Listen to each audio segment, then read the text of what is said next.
سلامونه ملګرو نیکی هیلې او احترامات سیاست او دغسې کاروبار دا په دې ملک او بیا کوټس او عدالتونو او د عدالتونو فیصلې د هغې په نتیجه کې پیدا کېدونکې صورتحال بیا د مذهب په نوم باندې سیاست او د دې ترڅنګ ځینې خیریه ادارې چې هغه د سیاسي جماعتونو سره تړلي دي، مطلب الخدمت فاونډیشن په یو شکل بل شکل کې باچا خان ټرسټ، دغسې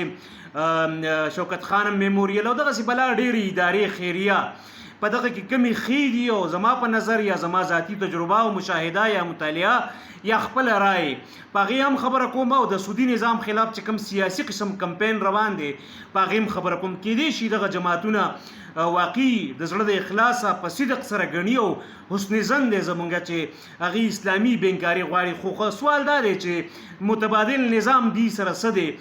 کم چې موږ نظام اوس په مارکیټ کې د اسلامیک او د کنونشنل یعنی روایتي بینکارۍ په منځ کې چې کوم فرق دی نو هغه ما غوندې سړي ته نه محسوسیږي. نمبر 1 په هغې هم خبره کومه، خو یوه خبره تاسو ته در یادوم چې کله په دې وطن کې د مذهب په نوم د پراډکټس یا د کمپنیانو یا د ارګنایزیشنز د بایکاټ خبرې راځي نو موږ ته هغه مسلم کوله، مکه کوله، مدینه کوله، کوم چې د پیپسي په مقابله کې په 98 کې، 99 کې، 97 کې، 2000 کې، ارلی 2000 کې موږ ته تاسو ځینې ملګرو ته به یاد یو ما ته ډېر ښه یاد دي، ما به د ثواب په نیت باندې دغه مسلم کوله او مدینه کوله او کوکه دا مکه کوله اسکل خو شپږ اتم میاشتې بعد ځکه چې هغه ارزانه و په هغه وخت کې په 3 روپۍ وو او موږ به ما به بالخصوص د مذهبي جذبې لاندې څکه، خو کله شپږ اتم میاشتې بعد چې کنسټیپیشن او د معدې او د په ارلی یعنې په ډېر کم عمر کې د معدې د سوځېدو مسلې سره مخامخ شوم نو بیا راته پته ولګېده چې په دې نوم باندې څومره دوکانداریانې کېږي او دا څومره جذباتي غوندې د بایکاټ دا خبرې څومره جذباتي. موږ همیشه کله د ټرینلار نه بایکاټ کول دغسې د مختلف ملکونو په مختلف وجوهاتو په بنا باندې وخصوصا د مذهبي جذباتو په بنا مونږ کله بایکاټ کوو نو هغه عمل هم چېرته یو هفته دوه او چې زیات نه هغه مونږ کیري کړو یا وساتو یا اوږد کړو نو په مشکله میاشت ونیمه مونږ بایکاټ وکړو. یو خو دې مونږ ته دا یاد دی زمونږ ردي عمل همیشه جذباتي. اوس راځم دې خبرې له چې کوم اوس پیرلل دوه نظامونه دي په پاکستان کې د بینکارۍ، یو روایتي دی او بل غیر روایتي یا اسلامي بینکاري ده. زما چې څومره مطالعه ده، مشاهده ده یا لږ ډېره تجربه ده، ملګرو سره ناسته ولاړه او تاسو ته در یاد کم ده تیر ځل چې د کوکا کولا او د پیپسي حوالې سره چې کوم کمپین چلیدلی و دې سره سم یو بل کمپین بیا وروسته راغلی و، هغې ته مشارکه، مضاربه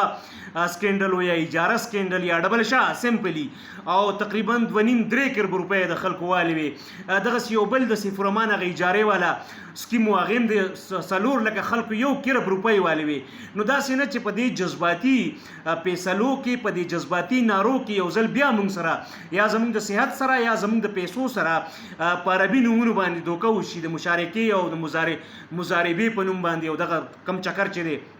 کم چې شوی دی ټولو خلکو ته پته ده چې په اربونو روپۍ د علاقې نه وتي دي او خلک یې د پیسو ټکونه خلاص کړی دی، د خپل بچو د رزق نه خلاص کړی دی. نو دا دې مونږ ته یاد دی.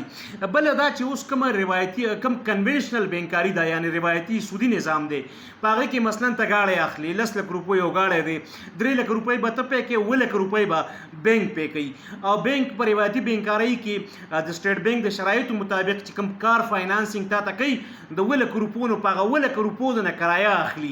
او یا 1000 روپۍ میاشت نه اخلي 12 میاشتې ته جمع کوي 7 لک روپۍ چونکې هغې ورکړي دي ته او یا 1000 روپۍ میاشت جمع کوي به کرایه به جمع کوي خو په پیسو باندې به کرایه جمع کوي یعنی په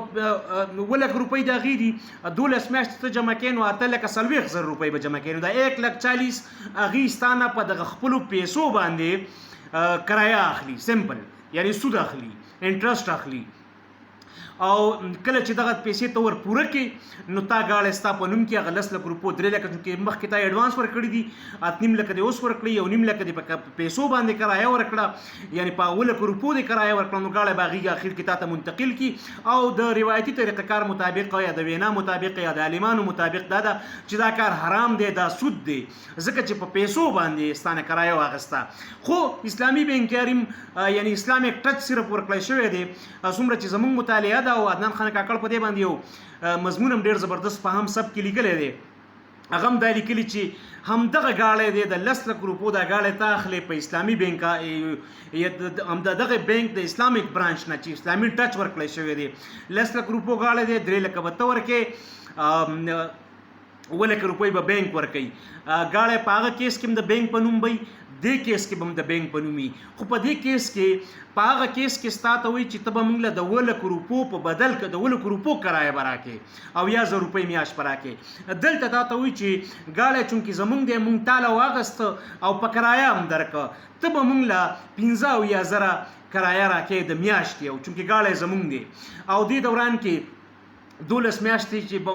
میاشتې بعد به ته 8,50,000 روپۍ به جمع کړي دا تا سره په 12 میاشتو په کرایه دی او یا 1000 روپۍ یا 15 یا 1000 روپۍ به موږ ته جمع کړي خو د ګاډي کرایه به جمع کړي د پیسو کرایه به نه جمع کړي نو بیا دا آلموسټ او بیا اخیره کې به تا ته موږ ګاډی مطلب کتا غسته په اخیره کې نو اخیره کې سم نامینل غوندي قیمت مقرر کړي 10,000 50,000 10,000 50,000 یا ټوکن پرایس هغه مقرر کی او گاړی تا ته منتقل کی نو تقریبا یعنی سیز یو دی هغه د کټ لړ سر تک اسمبلی هم به مطلب د پښتو کې متل دی بالغ بسر تک دی او کبر سر اسمبلی هم بالغ بسر تک دی نو دغه د بالغ خودو والا چکر دی منس کې صرف په دې کې پر روایتي کنونشنل بینکاري کې کپرس کو ته انسټالمنٹ جمع نه کې نو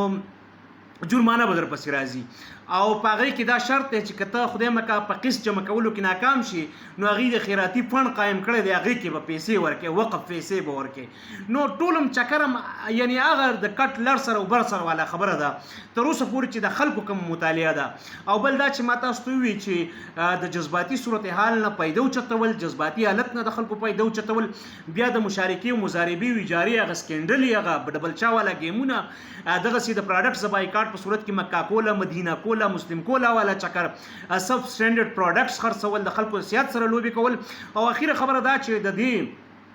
په دغه کې یو کمپاین اکثر خلکو شروع کړی دی دا چې بینکونو خلاف د بایکاټ کیږي نو د کاونټر نریټیو دا راځي چې د ډیرو ادارو یا خیریه ادارو یا د کار چې کوم اداري دي دغه هم اکاونټونه دي په بینکونو کې نو زما خپل دا نقطه نظر دی چې کاغه شوکت خانم دی کاغه باچا خان ټرست یو کاغال خدمت دی ادا زمونږ خپل مشاهده رچ دی عملاً ډیر زیات زبردست کار کوي لہذا دا د خپل سیاست او د خپل سیاسي پروپاګاندا ښکار کول نه دی پکار دا ټول په خپل ځای باندې خدي او زه دلته نږدې چې څومره ګورم دلته سین اکثر څوک ماشوم یا بندوي سینو د سرکاري ادارو نه مخکې خدمت والا رسیدلی دغه سي باچا خان سکول کې زمونږ د مخې باچا خان چې کوم سکول نه دی په فاونډیشن لاندې پغه کې ډیر یتیمان او باصلاحیت ماشومان سبق کوي دغه سي بلا ډیر خلک زمونږ په ژوند کې او په تجربه کې په مشاهده کې په علم کې شته چې هغه خلک د شوکت خانم نه هغه ته ډیر زیات سہولت دی ایون ټیسټونو په صورت کې زما خپل والد صاحب امکاني غوندي ډاکټر سجست کړی و دغه لپاره یو ټیسټ هغه شوکت خانم کې کړو نو ګران یا ارزان په خپل ځای باندې ځنې خلک سبسایډایز کوي غو ځنې خلکو له مدد ورکوي ځنې نه ورکوي مونږ دغه مدد به حقدار نو مونږ هغه نه واغستې فیس مو جمع کړو خو سہولت وو ډیر زیات لکه پاکستان کې په خیبر پختونخوا کې د غیلی باټري نو زما چونکې دا کمپاین سره یو پیرلل دا بیان یا دا کاونټر ارګومنټ خلک ورکوي په فیسبوک باندې شیر کوي چې د پلاني خپل اکاونټ هم د پلاني هلته اکاونټ دی نو کم از کم په دې باندې سیاست نه دی پکار دا بانک جمع کول دي که برای راست قرباني پیسې ورکول دي که د زکات خیرات ورکول دي چې چاله ورکول دي یعنی دا ټولې خې دي ځکه د دې ټولو کار زمونږ استاسو ټولو مخې ته دی او مونږ ته معلومه ده چې دی د مظلوم انسانیت سره د مشکل کې چې کوم خلک پریوته دي د غي سره دی څومره وخت په وخت باندې احسان کوي او څوک هم چې لږ ډیر کار کوي او دا کیسونه ډیر پټ دي زداسي خلک زما مخې ته راغلي دي هغې ماته حل ویلی دی چې هغې تر ماسټر رسېدلي دي والخدمت فاونډیشن د خلکو یا د ویزیبیلیټي نه بغیر یا د نوم نشان نه بغیر د ګریجویشن پورې یعنی د فارغېدو پورې هغې فاینانس کړي دي یا سپانسر کړي دي یا یو سره مرسته کړې ده او د هغې تشهیر یې نه دی کړی د هغې عزت نفس یې نه دی متاثره کړی همدغسې مثال چې دی دا د شوکت خانم دی او همدغسې د باچا خان فاونډیشن دی نو کله هم که څه چې کمزوریانې به دغه سیاسي پارټو چې دغه تنظیمونو سره تړلي دي کېدای شي هغې د خپل سیاسي ګینز دپاره استعمالوي خو موږ له چونکې هغه ان د لارجر انټرسټ کتل پکار دي ځینې کمیانې د هغې بیشیانې د هغې ځینې خلک به د هغې منفي استعمال کوي د پولیټیکل ګینز دپاره به کوي په دغه پارټو کې به ځینې خلک کوي یعنی ټول به نه کوي یا په ځینې موقع کې به کیش کوي دا خو بیا هم موږ ته دغه نه صرف نظر پکار دی او دغسې دا درې واړه ما صرف ذکر کړه د دې نه علاوه چې څومره خیریه ادارې دي پکار ده چې هغې سره مرستو مرسته وشي ځکه موږ وینو په مشکل کې زه تاسو وایم د تېر میاشت و نیمه کې کله چې دا ګرمي شروع شوې د یو خو سیند کې د لمبل د چکر نه خلکو لږ یعنی ځان ساتل پکار دي خو کلم چې سین ماشوم یا بندر ډوب کړی دی نو لاش تللی دی یا ژوندی یا مړ هر څنګه چې نو هغه الخدمت فاونډیشن او یا د خیریه ادارې چې څومره نورې دي نو هغه د ټول نه اول د سرکاري ادارو نه وړاندې ولاړ نو پکار ده چې دا خبرې زموږ په نظر کې او د سیاست بازۍ په چکر کې دغه ادارو ساک او دغه ادارو فنډینګ او ډونیشن چې کوم دی هغه په یو صورت متاثر نه خبره ډیره زیاته او دشوه او خبره ضروری و مناسب و تاسو د ټولو وخت راکول یو جهان مننه او ملګرو سره شریکول لپاره اعظم عاجزانه درخواست کوم ودا